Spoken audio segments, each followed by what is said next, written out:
નમસ્કાર, જય ગોપનાથ મહાદેવ. મિત્રો, આજે આ મીડિયા સમક્ષ આવવાનું કારણ પહેલાં રજૂ કરી દઉં કે મિત્રો 2021માં તાલુકા અને જિલ્લા પંચાયતની ચૂંટણી આવેલી, ત્યારે અમે તાલુકા પંચાયતમાં ચૂંટણી લડેલા કોંગ્રેસ પક્ષ તરફથી, અને ઝાંઝમેર, પ્રતાપરા અને મધુવન આ ત્રણેય ગામના લોકોએ મને ભરપૂર સહકાર આપી અને તાલુકા પંચાયતની અંદર ભવ્ય વિજય અપાવ્યો, ભવ્ય વિજેતા બનાવ્યો. એ બાબતે આજે આ વિડીયો દ્વારા જાહેર કરું છું.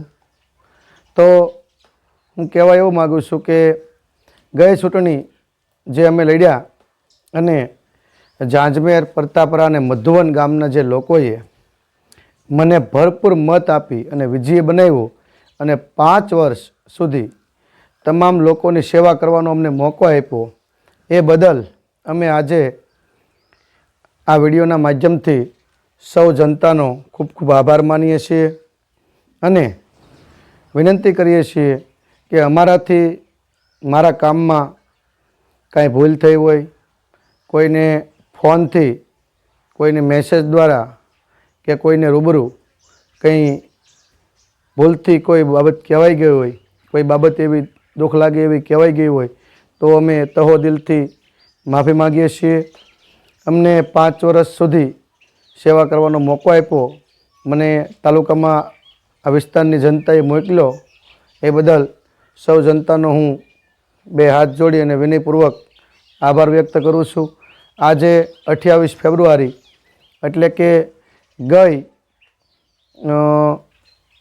2/3/2021ના રોજ અમે તાલુકા પંચાયત જીતેલા અને અમારું રિઝલ્ટ આવેલું, એમાં હું વિજેતા જાહેર થયેલો અને ભરપૂર મતથી 872 જેવો આંકડો હતો લીડનો.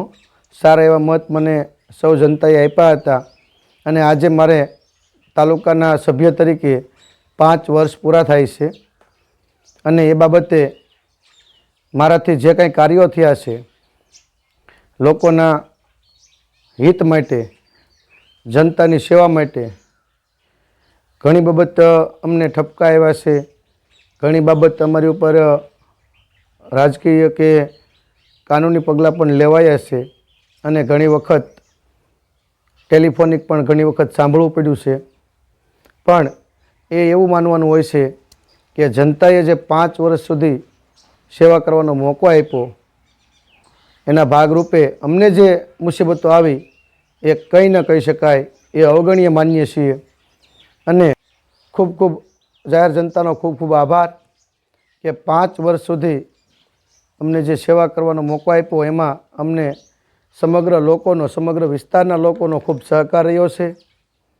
તમામ લોકોએ વિનયપૂર્વક અને આદરપૂર્વક મારી સાથે કામ લીધું છે અને મેં પણ તમામ લોકોનું શક્ય એટલું એની ભલાઈનું કામ, એટલે કે શક્ય એટલો એનો રસ્તો સરળ બને, એનું કામ સગવડતાભર્યું થાય એવા પ્રયાસો કર્યા છે. છતાં પણ દરેક વ્યક્તિથી કંઈક ને કંઈક ભૂલ થતી હોય છે, ઘણી બધી ભૂલો મારાથી પણ થઈ હશે. તો 5 વર્ષ દરમિયાન જે કાંઈ ભૂલું થઈ છે એની માફી રૂપે અને ખાસ તો જાહેર જનતાનો, આ વિસ્તારની કે જેણે મને 5 વર્ષ સુધી સેવા કરવાનો મોકો આપ્યો, એનો આભાર વ્યક્ત કરવા માટે આ વિડીયો આજે હું જાહેર કરું છું.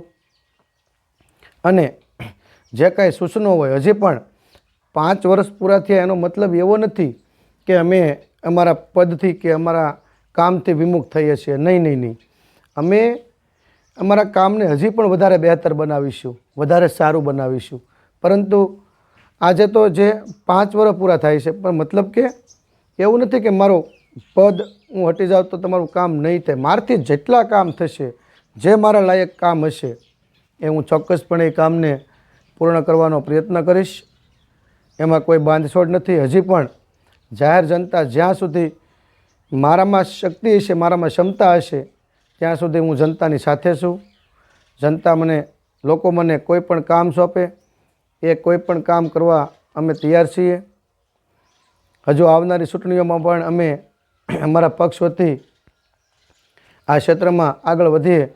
તો જનતાને વિનમ્ર અપીલ છે કે અમને સહકાર આપી અને અમને આગળના કાર્ય માટે શુભેચ્છાઓ પાઠવશો. વધારે તો વિડીયોમાં જાહેર નથી કરવું કાંઈ. જે કાંઈ 5 વર્ષ દરમિયાન મારાથી કામ થયા છે એ બધા આપની સમક્ષ છે. ક્યાંય અમે ભ્રષ્ટાચાર કે ગેરરીતિ કરવાનો પ્રયત્ન કર્યો નથી, અને છતાં પણ અમારાથી ક્યાંય ભૂલ થઈ હોય તો સમગ્ર જાહેર જનતાને અમે માફી માગીએ છીએ. અને હવે પછી આવી ભૂલ ન થાય એનું અમે તમને પૂરતું પ્રમાણ સાથે વચન પણ આપીએ છીએ કે કામ કરીએ તો ભૂલ થાય એવું લોકવાયકા છે કે ભાઈ જે માણસ કામ કરે એનાથી ભૂલ થાય 100% છે. અને ભૂલ ન થાય તો શીખવા પણ ન મળે. એટલે ક્યાંક ને ક્યાંક ભૂલું થઈ છે, ક્યાંક સારું કામ થયું છે, ક્યાંક જનતાએ બિરદાવ્યા છે, લોકોએ બિરદાવ્યા છે, તો ક્યાંક ઠપકા પણ ખાધા છે. એટલે વધારે તો કંઈ નહીં, પણ વારંવાર વિડીયોમાં એક જ વિનંતી કરું છું કે સમગ્ર લોકોએ જે મને સાથ સહકાર આપ્યો, મને આશીર્વાદરૂપી મત આપ્યા અને જીતાડ્યો, એ બદલ સૌનો ખૂબ ખૂબ આભાર. અને હજી પણ રાજકીય ક્ષેત્રમાં આપના આશીર્વાદ અમને મળતા રહે એવી વિનંતી સાથે અસ્તુ. આભાર. જય ગોપનાથ મહાદેવ.